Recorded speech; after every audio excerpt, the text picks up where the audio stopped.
일부 장자의 지혜. 오늘 우리가 함께 떠날 여행은 조금 특별합니다. 2000년 전 한 철학자가 들려준 작은 이야기. 겉보기엔 평범한 우화지만 그 안에는 우리 삶을 송두리째 바꿀 수 있는 지혜가 숨어 있습니다. 혹시 당신이 지금 쓸모없다고 여기는 그 무언가가 사실은 가장 큰 보물일 수도 있다면? 장자가 들려주는 불균수지약 이야기. 지금 시작합니다. 1장 우화 소개. 내가 송나라를 지나다가 본 이야기를 들려주마. 그 마을에는 대대로 염색업을 하며 살아가는 한 가족이 있었지. 아버지도 할아버지도 그 할아버지의 할아버지도 모두 똑같은 일을 했어. 겨울이면 강물이 얼음처럼 차가워져 보통 사람들은 손이 갈라지고 터져서 일을 할 수가 없지. 하지만 이 가족에게는 특별한 비방이 있었어. 손이 터지지 않게 하는 신비한 약 말이야. 그런데 어느 날 한 나그네가 찾아왔어. 옷차림새를 보니 예사롭지 않은 사람이었지. 그 약방문을 제게 팔아주십시오. 백금을 드리겠습니다. 백금이라. 그 가족이 평생 벌어도 모을 수 없는 큰 돈이었어. 가족들이 모여 앉아 의논했지. 우리는 대대로 이 일을 해도 겨우 입에 풀칠만 할 정도였는데 하루아침에 이런 큰 돈을 받을 수 있다니. 그렇게 나그네는 그 비방을 손에 넣었어. 그런데 말이야. 그 나그네가 그 약을 가지고 어디로 갔는지 아나? 오왕에게 갔지. 전하, 저에게 수군을 맡겨주십시오.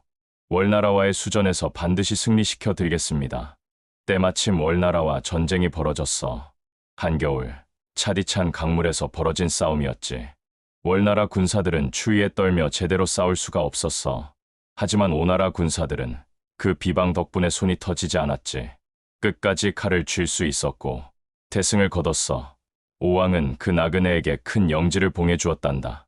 2장 철학적 해석. 자, 여기서 생각해보자. 똑같은 불균수지약 이었지.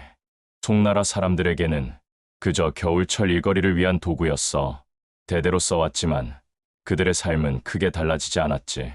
하지만 그 나그네에게는 부와 지위를 얻는 열쇠가 되었어. 이것이 바로 무용지용, 쓸모없음의 쓸모야. 세상에는 절대적으로 쓸모 있는 것도 절대적으로 쓸모 없는 것도 없어. 모든 것은 어떻게 보느냐, 어떻게 쓰느냐에 달려있지. 송나라 사람들은 그 약을 그저 염색업을 위한 것이라고 생각했어. 그 틀 안에 갇혀 있었지. 하지만 나그네는 달랐어. 더 넓은 세상을 보았고 더 큰 가능성을 상상했어. 여러분도 마찬가지야. 지금 당신이 가진 것들, 당신의 경험, 당신의 특별한 능력, 심지어 당신이 단점이라고 여기는 것들까지, 그것들이 정말 쓸모없는 걸까? 아니면 당신이 아직 그 진짜 쓸모를 발견하지 못한 걸까? 관점을 바꿔보자. 틀에서 벗어나 보자. 당신만의 불균수지약을 찾아보자. 2부 현대 드라마 두 갈래 길. 3장 도입부. 2부에서는 이 고전적 지혜가 현대를 살아가는 사람들의 삶 속에서 어떻게 펼쳐지는지 드라마를 통해 함께 살펴보겠습니다. 우리가 만날 두 사람은 아마 여러분과 비슷할 겁니다. 같은 꿈을 꾸었지만 서로 다른 길을 택한 두 친구의 이야기입니다. 장면 1. 대학 동창회. 지원아, 정말 오랜만이다. 어머, 민수야, 정말 10년 만이네. 완전 달라졌다. 너도 마찬가지야. 그런데 요즘 뭐 해? 마지막에 들은 건 디자인 회사 다닌다고. 그건 한 3년 전에 그만뒀어. 지금은 프리랜서로 일하고 있어. 프리랜서? 그럼 매달 수입이 일정하지 않겠네? 응, 들쑥날쑥하지. 어떨 때는 많이 들어오고 어떨 때는 빠듯해. 너는? 나는 대기업 들어가서 벌써 7년째야. 과장까지 올라갔어. 와, 대단하다. 안정적이겠네. 뭐, 안정적이긴 한데 솔직히 말하면 좀 답답할 때도 있어. 매일 똑같은 일상이라서. 나는 반대야. 매일이 새롭긴 한데 불안해. 다음 달에 일이 있을지 없을지 모르니까. 그럼 다시 회사 들어갈 생각은 없어? 글쎄, 자유롭게 창작하는 게 좋긴 한데 근데 가끔은 내가 부럽기도 해. 월급날만 기다리면 되잖아. 하, 나도 가끔은 내가 부러워. 하고 싶은 일하고 살잖아. 장면 2. 심야 카페 대화. 여기 밤늦게까지 하는 카페 있어서 다행이다. 그러게. 동창회 분위기로는 진짜 속마음 얘기하기 어렵더라. 지원아, 솔직히 말해봐. 진짜 불안하지 않아? 뭐가? 미래 말이야. 프리랜서로 계속 살 수 있을 것 같아? 나이 들면 어떻게 할 거야? 불안하지? 솔직히 말하면 엄청 불안해. 특히 요즘 같은 경기에는 더더욱. 그럼 왜 그런 길을 택한 거야? 회사 다닐 때 느꼈어.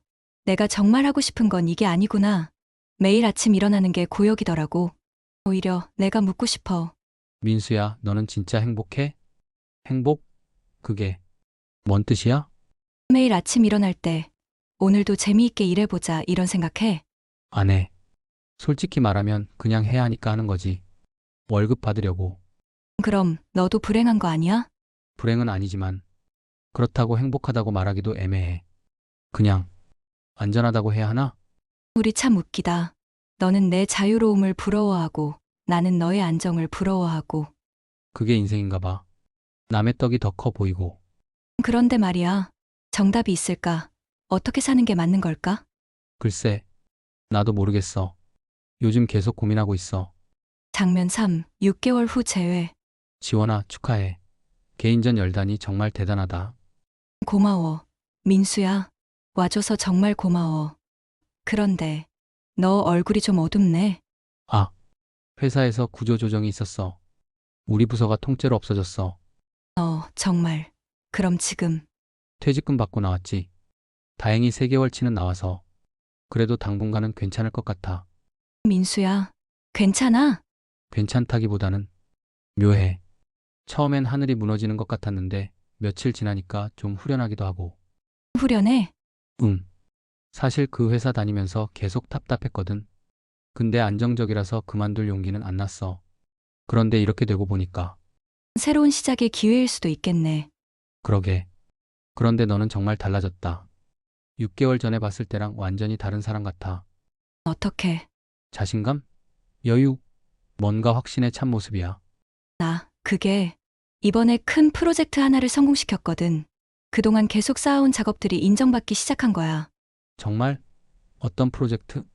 지원 기업 브랜딩 전체를 맡았는데 그 회사가 완전히 새로워졌어. 매출도 30% 늘었다고 하고 그래서 다른 회사들에서도 연락이 오기 시작했어. 와, 대단하다. 그동안의 고생이 빛을 발하는구나. 그러게. 그동안 불안했던 게 사실은 나만의 길을 만들어가는 과정이었던 것 같아. 장면 4. 해석과 성찰. 보았나? 이 두 친구의 이야기를. 민수는 안정이라는 것을 자신의 불균수지약으로 여겼지. 그 덕분에 무려 7년을 버텨왔어. 그것도 나름의 지혜였지. 하지만 지원은 자유로운 창작을 자신의 불균수지약으로 택했어. 처음엔 불안했지만 결국 그것이 진짜 가치를 발휘했지. 여기서 중요한 건 누가 옳고 누가 틀렸느냐가 아니야. 민수의 안정 추구도 지원의 꿈 추구도 각자의 상황에서는 모두 의미 있는 선택이었어. 다만 세상은 계속 변하지. 민수가 믿었던 절대적 안정은 사라졌고 지원이 두려워했던 불안정은 오히려 새로운 기회가 되었어. 이것이 바로 장자가 말한 상대성이야. 절대적인 것은 없어. 모든 것은 때와 장소, 그리고 그것을 보는 관점에 따라 달라지지. 사장 마무리. 민수와 지원의 이야기는 여기서 끝나지 않습니다. 민수는 이제 정말 하고 싶었던 일을 찾아가는 여정을 시작했고, 지원은 자신만의 길이 옳았다는 확신을 얻었습니다. 두 사람 모두 각자의 불균수지약을 다시 발견한 거죠. 여러분은 어떠신가요? 지금 당신이 가진 것들, 당신의 경험, 재능, 심지어 실패까지도 혹시 그것들을 너무 좁은 시각으로만 바라보고 있지는 않나요? 송나라 염색업 가족의 손약처럼 당신의 일상 속 평범한 것들이 사실은 세상을 바꿀 수 있는 보물일지도 모릅니다. 관점을 바꿔보세요. 고정관념에서 벗어나 보세요. 당신만의 불균수지약을 찾아보세요. 오늘의 이야기가 여러분의 삶에 작은 변화의 씨앗이 되기를 바라며 다음 시간에는 장자의 또 다른 지혜로 찾아뵙겠습니다. 지금까지 들어주셔서 감사합니다. 시청해주셔서 감사합니다. 좋아요와 구독은 영상 제작에 많은 힘이 됩니다.